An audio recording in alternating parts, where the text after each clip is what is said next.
Mas antes oremos. Pai, colocamos diante do Senhor esse tempo de ministração da Tua palavra. Não é a minha palavra, é a palavra de Deus, eterna, eficaz, a palavra que não muda, a palavra que se renova em todos os dias, em todos os momentos, em todas as situações. E o Senhor disse que quem guarda a Tua palavra é aquele que te ama. Uma prova de amor a Deus é ouvir a palavra e guardar a palavra. Então nós queremos ouvir hoje, mas mais do que ouvir, nós queremos guardar. Nós queremos agora, Senhor Deus, colocá-la em prática, colocar em ação tudo aquilo que aprendemos na Tua palavra. No nome de Jesus, dirige-nos, limpa, Senhor, toda a comunicação, que não haja interferência, que não haja nada que venha impedir os Teus filhos de ouvir e entender a palavra do Senhor nesta noite. Damos toda a liberdade ao Espírito Santo, que haja, que atue e que glorifique o nome de Jesus mais uma vez nesse culto. E quem diz amém? Amém. Quem diz amém? Amém. Livro do profeta Jeremias, capítulo 33 e o versículo 3. Coloca para mim aí, por gentileza. É um texto muito conhecido que eu quero estudar com vocês hoje. Jeremias capítulo 33, no verso 3. Cadê? Quem está aí? É o Nicolas? Opa, bora lá. Nicolas e Gabriel. Vamos ler juntos esse texto? Vamos lá? Bora lá, 1, 2, 3. Clame.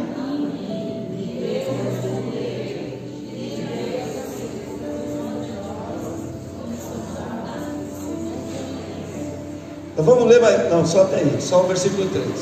Vamos ler bem forte, diga comigo: clama a mim, e eu lhe responderei, e direi a você coisas grandiosas, insondáveis, que vocês não conhecem. Segura o texto para mim aí, assim. Pode segurar o texto. Eu quero falar com vocês hoje sobre o poder do clamor. Diga comigo: o poder do clamor. Diga a eficácia do clamor. Veja bem que, se você pegar o contexto do texto que nós acabamos de ler, a nação de Israel estava prestes a ser destruída, porque esse era o intuito pela Babilônia. Como sempre, um momento espiritual muito difícil para o povo de Israel, o povo de Deus. E então o contexto era um momento em que o povo de Deus estava prestes a uma destruição. Estavam caminhando por uma situação muito difícil. Estavam a passos acelerados para uma situação muito complicada. E eu brinco às vezes com uma frase aqui que não tem nada ruim que não possa piorar, né, irmão? Como também não tem nada bom que não possa ficar melhor ou ótimo. Não tem nada ótimo que não possa ficar excelente. E assim por diante. Não tem situação também. Tem algumas pessoas que param em determinada situação, e se elas pararem, a tendência de piorar é muito grande, porque o nosso inimigo, ele veio para roubar, quer dizer, então ele tem uma sequência de obra na vida do ser humano. Então aqui era um momento muito caótico do povo, até que se levantou o quê?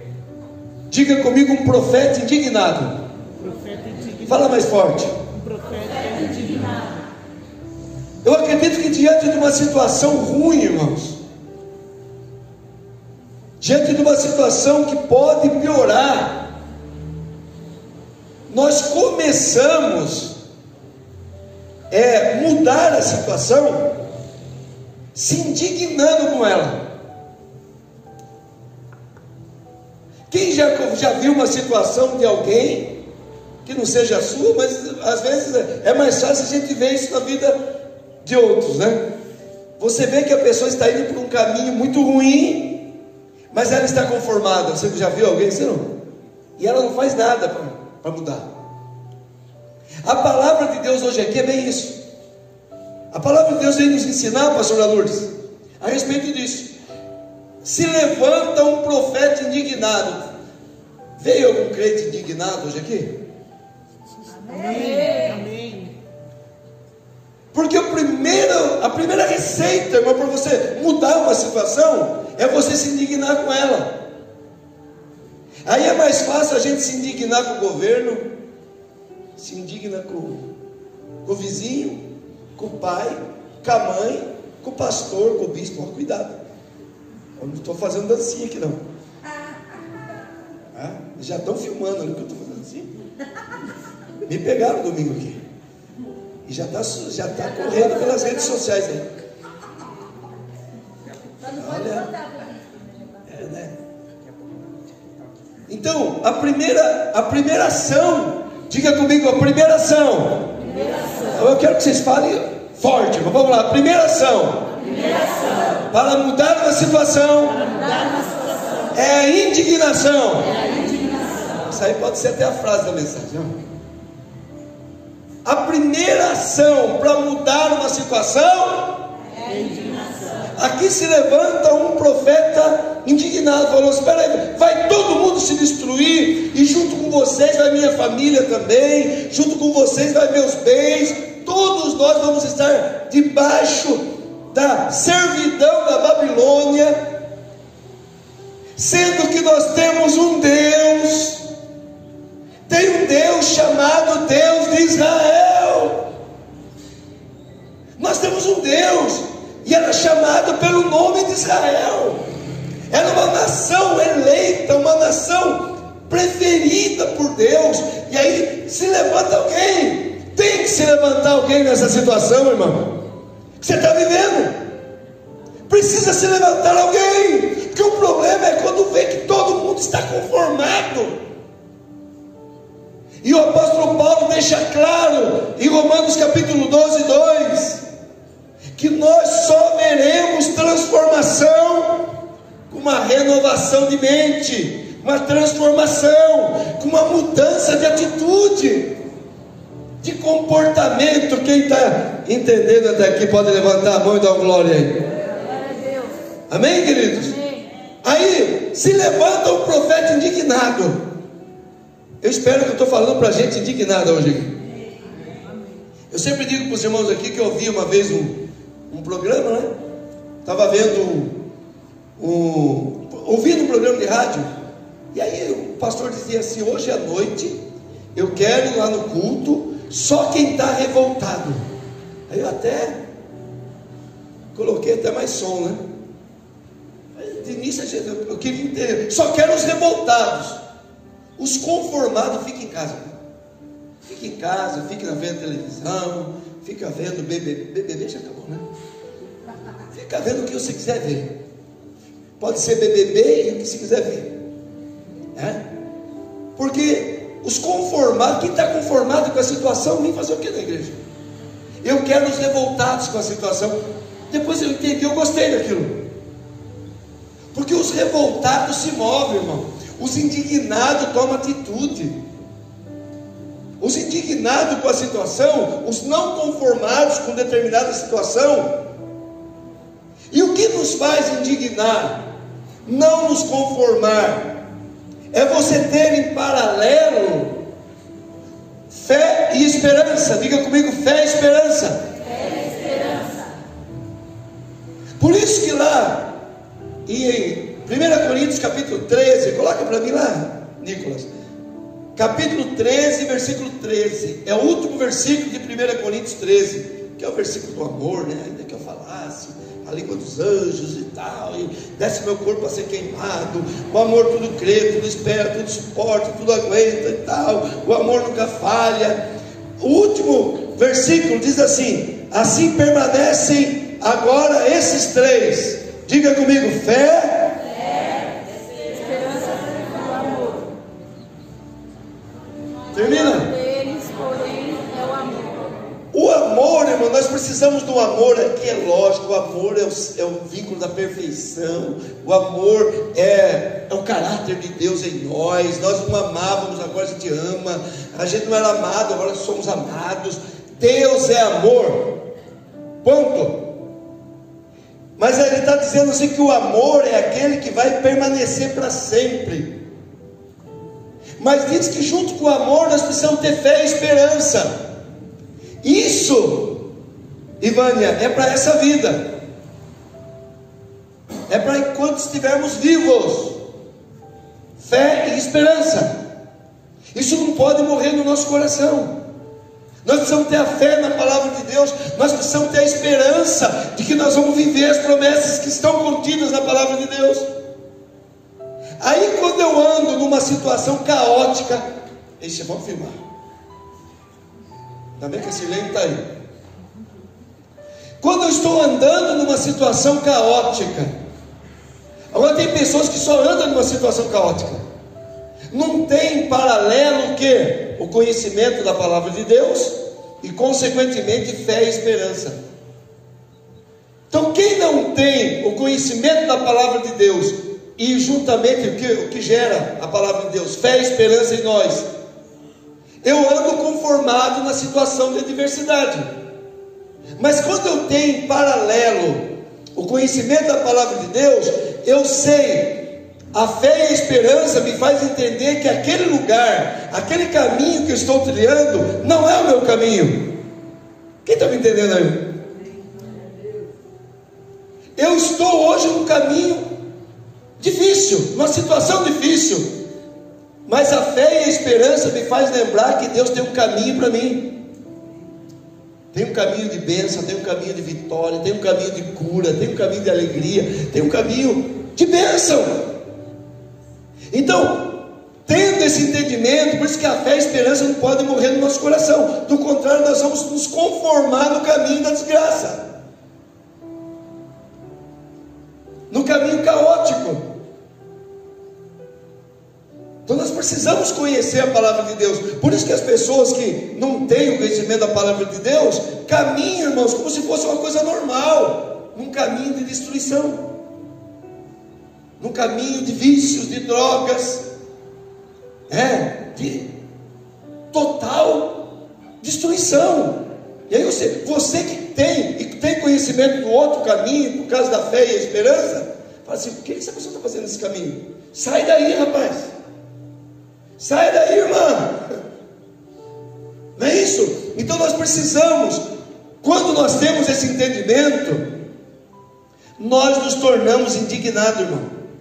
A indignação vem no momento que você vive uma situação sabendo que pode estar vivendo outra. A indignação, a inconformação entra no nosso coração a partir do momento que você vive uma circunstância sabendo que Deus diz para mim e para você que não era para você estar lá. Você poderia estar numa outra situação. E aí entra a indignação. Por que as pessoas não se indignam? Ficam indignadas. Por que as pessoas não ficam revoltadas, inconformadas? Porque ela não tem esperança de um outro caminho ou de uma outra situação. Mas nós temos. Quem tem aqui, irmão? Por isso que Jeremias olhava a situação do povo prestes a ser destruído.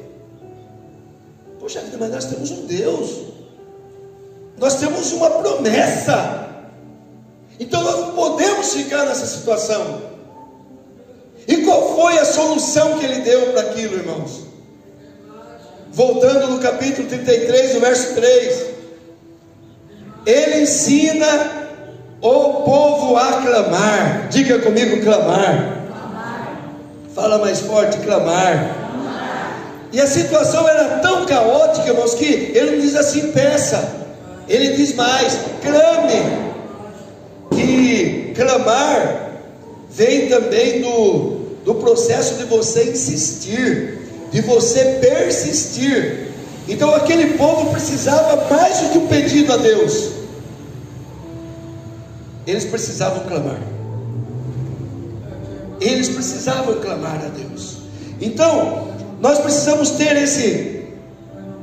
E o que ele fala assim? Se vocês clamar a mim, Deus falando através do profeta Jeremias, se vocês clamarem a mim, colocou de novo aqui, ó, eu vou responder vocês. Diga comigo, no clamor tem resposta. No clamor tem resposta. Então, o que mais ele ia dizer? O que mais ia acontecer com o povo? Primeiramente, clame a mim. Eu não quero mais um pedido. Qual que é a diferença de pedir e clamar? Que é o mesmo que insistir e persistir. Pedir, irmãos, eu até anotei aqui, é uma coisa. Pedir significa você realizar a mesma tarefa, sempre da mesma maneira. Tanto é que aí a gente se torna até um pidão. E lá vem o pidão. Já sabe até o que eu vou pedir. Já sabe o que? Bom, sabe aquela coisa que já sabe até o que você vai falar? Será que nós não temos tido assim uma oração ensaiadinha? Que quando Deus não vai fazer isso com a gente, tá, mano? Que Deus é maravilhoso, né? Mas será que ele não olha para o Everton e fala, lá vem o Everton de novo? Que aquela oraçãozinha por quê, mano? Porque uma oração é um pidão. E Deus às vezes permite algumas situações para nos tirar do nível de pedintes, para nos colocar no nível de clamor, de insistência, de persistência, que muitas vezes, olha que coisa tremenda, irmãos, que é pedir a mesma coisa, mas com estratégias diferentes.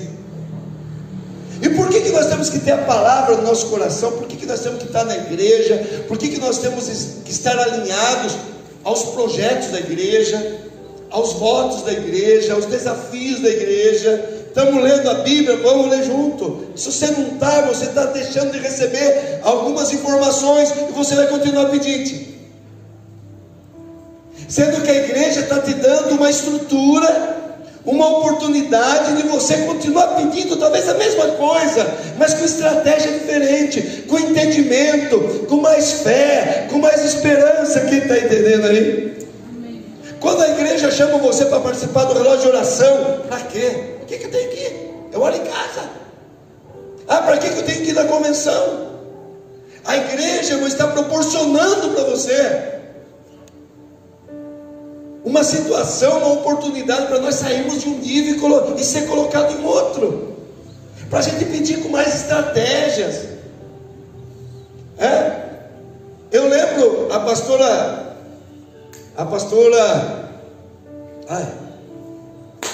Priscila, lembraram na hora, eu vou falar de novo. Ela pregou aqui sobre a mulher, aquela cananeia, que chegou para Jesus e pediu uma bênção para a filha dela. Quem lembra? Quem lembra? Minha filha está doente. Você lembra, Karina? Ela pregou? Minha filha está doente. E aí Jesus falou assim: eu não vim para vocês. Eu vim para as ovelhas perdidas, a casa de Israel. Eu vim. E não é justo, Jesus falou assim, eu tirar da boca dos filhos do povo de Israel e dar para os cachorrinhos. Chamou a mulher de cachorrinha. Aí a mulher sobe de nível. Diga comigo, sobe de nível. Sobe de nível. Porque aí nem eu conhecia o que a pastora Priscila pregou aqui, irmão. Aí com sabedoria, clamai com sabedoria, irmão. Ela falou assim: olha, porque lá havia um costume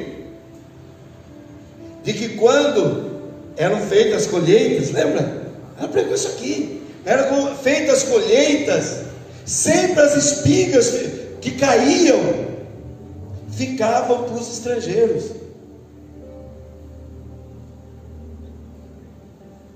Você lembra Ruth? quando foi lá colher nos campos de Boaz, ela foi pedir emprego lá para Boaz, falou assim: eu fico aqui só lá, eu fico aqui não, pegando o resto. Aí Boaz falou: não pode entrar nas fileiras de quem colhe as primeiras espigas. Havia uma tradição que tudo aquilo que sobrasse ficava para os estrangeiros. Como aquela mulher tinha entendimento, diga comigo, ela passou de pedinte para alguém que clamava. Que aquilo chamou a atenção de Jesus. Mas a verdade, os cachorrinhos também comem das migalhas que caem da mesa do seu Senhor. Fez Jesus lembrar da tradição. Você tem entendimento da Bíblia, irmão? Você sabe onde se encaixa a promessa de Deus para a tua vida? Tem uma palavra em cima daquilo que você pede todo dia para Deus? Tem uma palavra bíblica? Ou é alguma revelação que você recebeu, que você não sabe nem de quem? Tem base bíblica aquilo que você pede? Porque do contrário, a gente se torna só pedinte. Quem está me entendendo aqui? E a Bíblia dizia para aquele povo: se vocês querem sair dessa situação, não adianta pedir, vocês têm que subir de nível, vocês têm que insistir, vocês têm que persistir, vocês têm que clamar. E se houver um clamor, eu vou responder. Eu responder-te-ei. Dentro do clamor tem o quê? Diga comigo, tem resposta. Mais do que resposta, diga comigo, tem revelação. Eu vou dizer a vocês, eu vou revelar a vocês coisas insondáveis, grandiosas, que vocês não conhecem. Eu vou dar estratégia de como sair dessa situação. Eu vou até anunciar para você, que é coisa que a gente muitas vezes nem quer saber, do porquê você entrou nessa situação. Até isso eu vou revelar para você, do porquê você entrou, está nessa situação. Sabe por quê? Para você não cair no mesmo laço mais. Eu vou anunciar coisas grandes, firmes, convictas, para que uma vez que você saia dessa situação, você não entre nela nunca mais. Quem entende pode dizer amém? Amém. Amém? Então dentro do clamor tem resposta, tem revelação. E tem mais o que? Ele anuncia coisas que a gente não sabe. Irmãos, isso aí, para nós que somos pais, eu sabendo do porquê aconteceu algo na minha vida, do porquê eu entrei naquela situação, sabe o que eu vou fazer? Eu vou falar para minha filha, eu vou falar para minha filha, eu vou falar para os meus discípulos, vou falar para as pessoas que me cercam: ó, não entra nessa porque eu entrei e me lasquei. E quando é que nós recebemos essa revelação? Diga comigo, no clamor. Então no clamor ele vai nos mostrar o que a gente não sabe,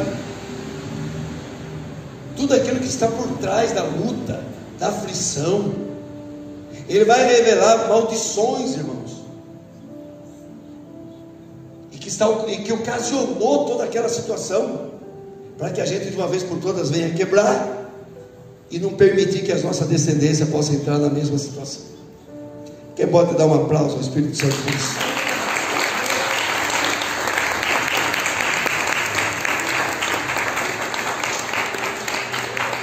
Amém, queridos?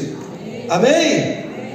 Então há um poder no clamor, na insistência, na persistência. Então eu repito aqui, o que significa, qual é a diferença de pedir e de clamar? É você fazer a mesma coisa. É você estar clamando aquilo. Quantos aqui já fazem alguns anos que colocam o mesmo pedido nos 12 dias de clamor? Só eu? Só eu? Tem mais gente aí, mas faz tempo que eu estou colocando. No livro dos sonhos agora, hoje eu recebi o meu, né? Bonitão.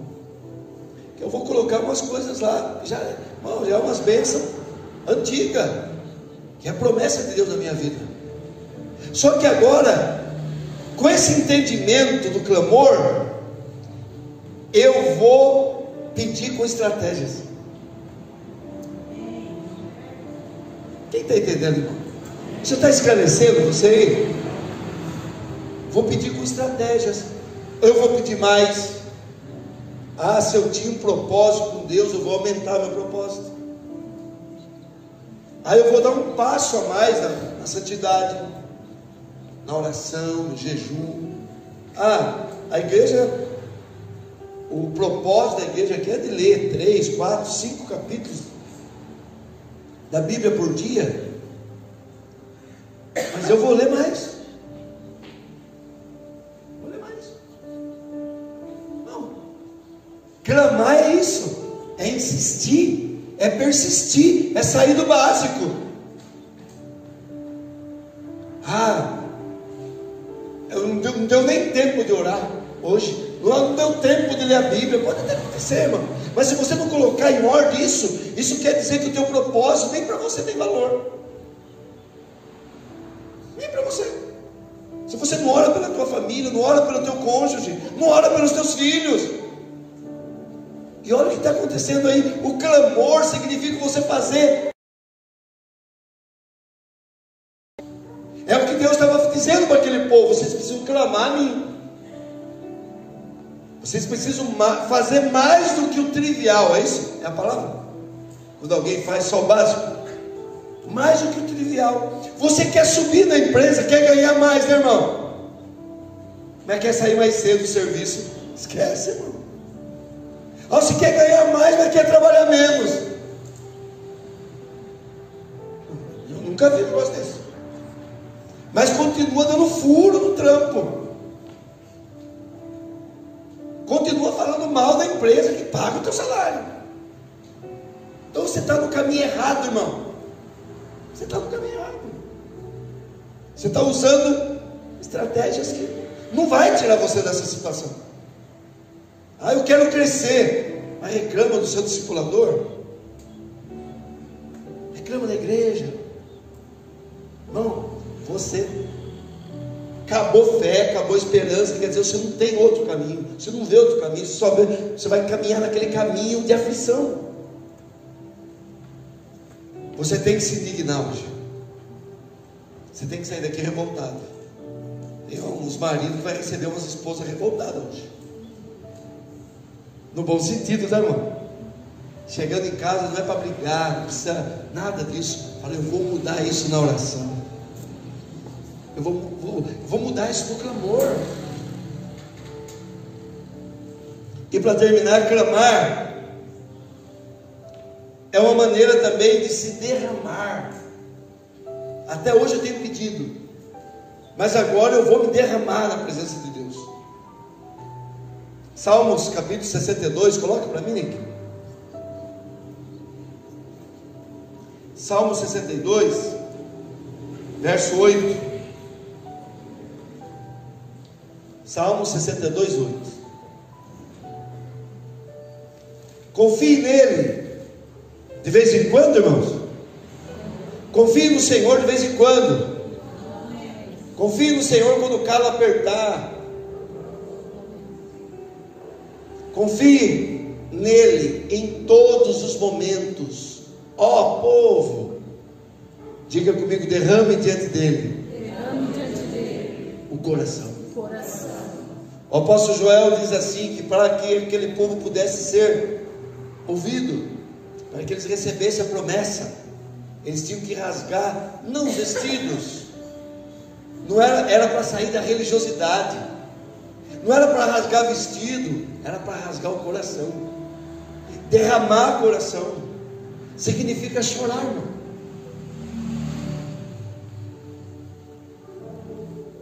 Significa chorar.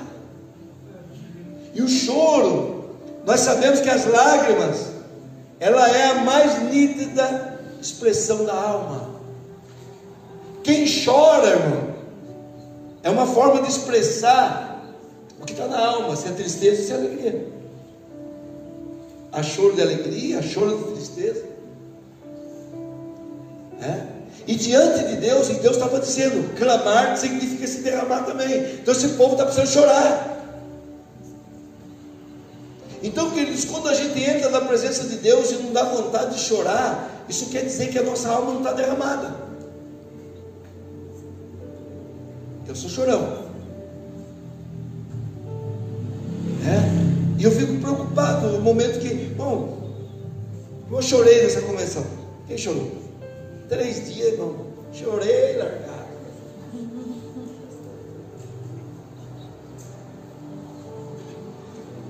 Eu sou do tempo, irmãos, que talvez um dos adereços, uma das coisas importantes ou principais que se trazia para a igreja era um lenço. Hoje traz o iPhone, às vezes traz muita coisa.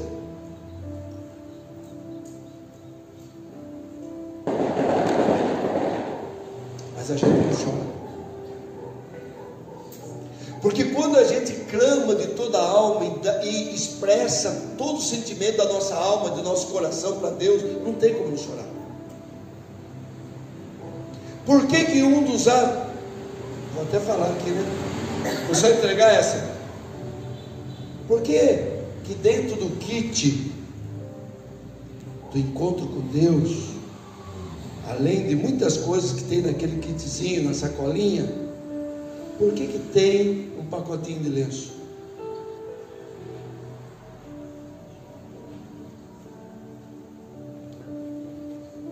Duvido alguém que no encontro não chora. Porque o encontro real com Deus faz a gente chorar, irmão.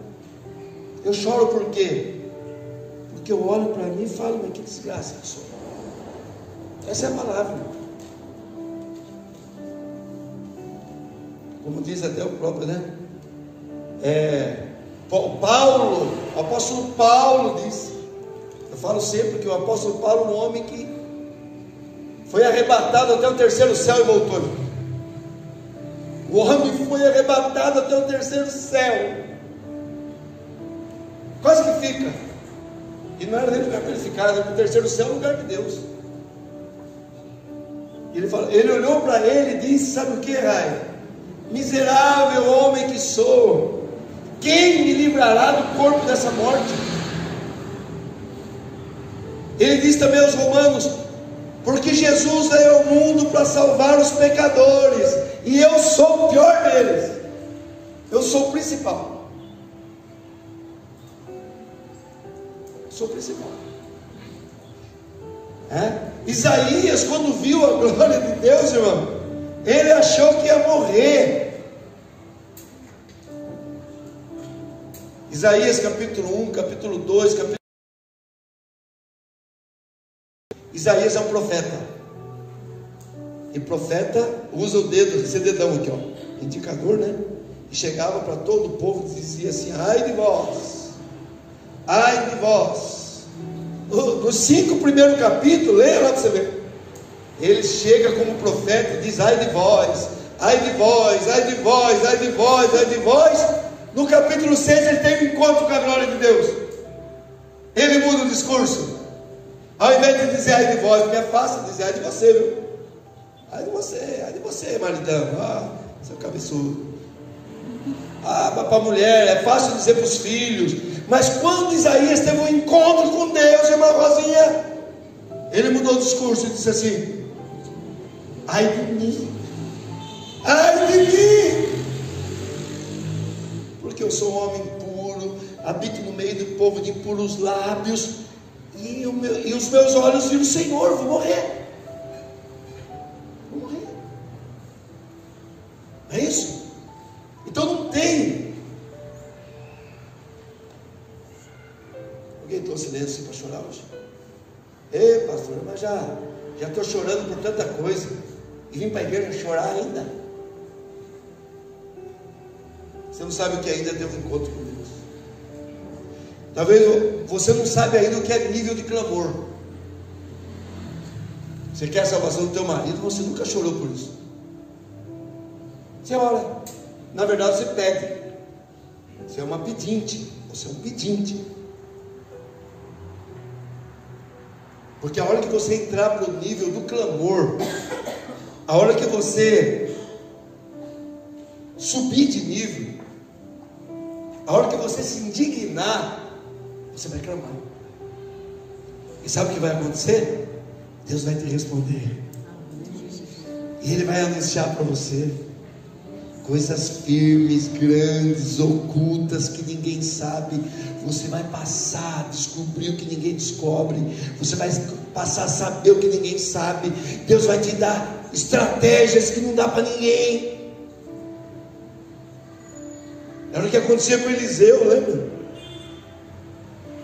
Eliseu tinha um discernimento tão grande de Deus, que quando os reis ficavam, não, eles não tinha câmera na época, né? Não tinha monitoramento, não tinha nada. Eles se juntavam na câmara, eles se juntavam no quarto fechado para fazer essa estratégia para pegar Eliseu. Deus fazia ele saber de tudo. Deus vai dar interpretação de sonho para nós. Queridos, nós vamos ser conduzidos nesse tempo tão difícil, e isso através do clamor. Quem está afim de fazer isso hoje?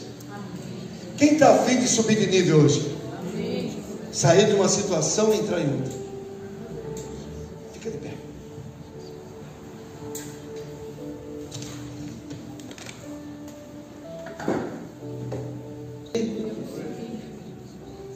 Irmãos, eu vi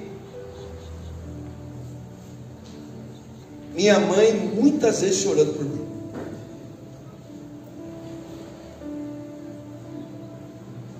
E até hoje a velhinha não tem um momento que ela não ore com a gente, que ela não chora, que ela não mareja os olhos. O choro, ela é a mais pura prova do derramar da alma. Então, quando o salmista Davi diz assim, ó, se derrame, isso significa chorar.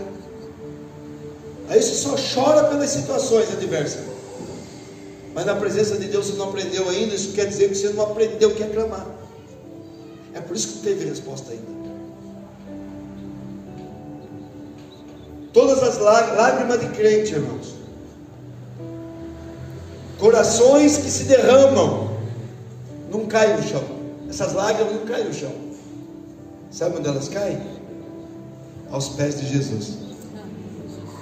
Você vai aprender isso hoje. Você precisa aprender isso.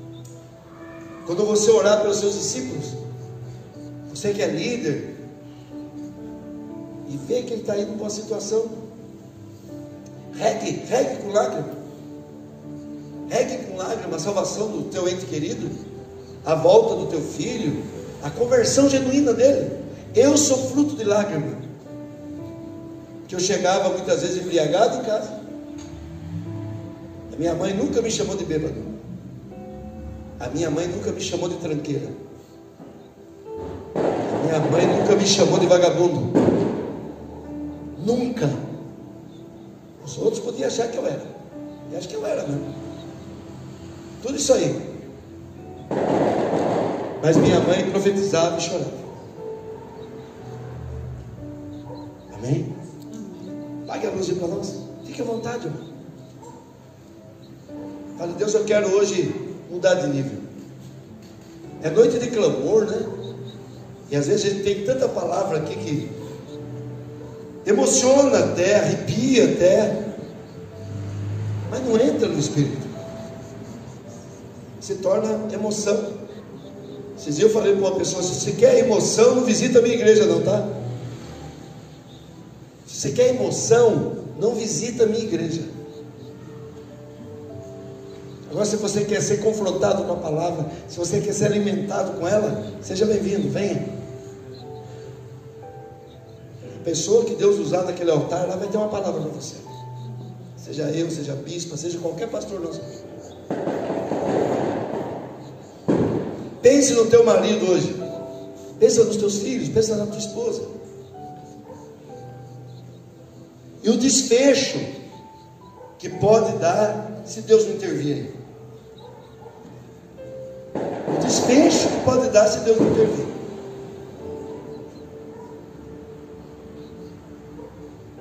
E aí está na hora de alguém se indignar. No bom sentido, irmãos. O pastor mandou eu me indignar, me revoltar, eu vou rodar a baiana lá em casa. Não. É no joelho. É no choro, é no pranto, é no clamor. É orar com estratégia agora. É oferecer um jejum. É fazer um voto de oferta. É orar. Você está recebendo entendimento para isso. Bom, eu já orei, ficou do mesmo jeito. Agora eu vou orar e jejuar.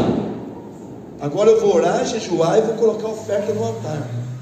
Agora eu vou orar e jejuar, colocar oferta no altar, e de uma vez por todas eu vou assumir meu ministério. Porque enquanto eu ficar esperando alguém se converter na minha casa, eu não faço nada. E enquanto eu abençoo o outro, Deus abençoa a minha casa. Aí eu começo a ter estratégia. Eu começo a dar passos para frente. Eu começo a sair do lugar que eu estou. A maioria das pessoas, quando entra numa crise, entrega o ministério. A maioria das pessoas que entram numa crise, eu não vou na igreja. Hoje eu não vou fim de semana. Perde um culto de domingo, como foi os 2 cultos de domingo, o último domingo, pós-convenção. Não tinha que perder culto, irmão. Não tinha que perder. Tinha que estar aqui. Puxa vida, minha igreja estava na convenção, uma vez nem pude ir. Ou se eu fui, eu vou lá para receber. Você precisa ter estratégia, irmão. Do contrário, vai continuar pedinte.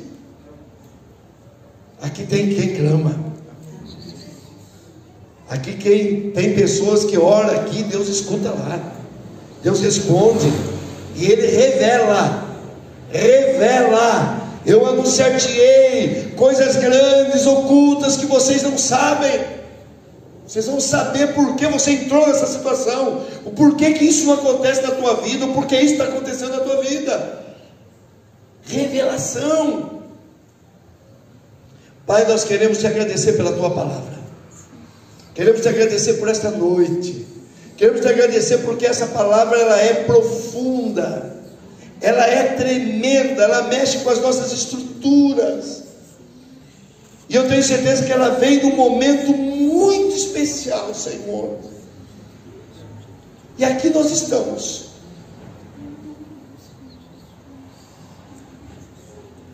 Aqui nós estamos.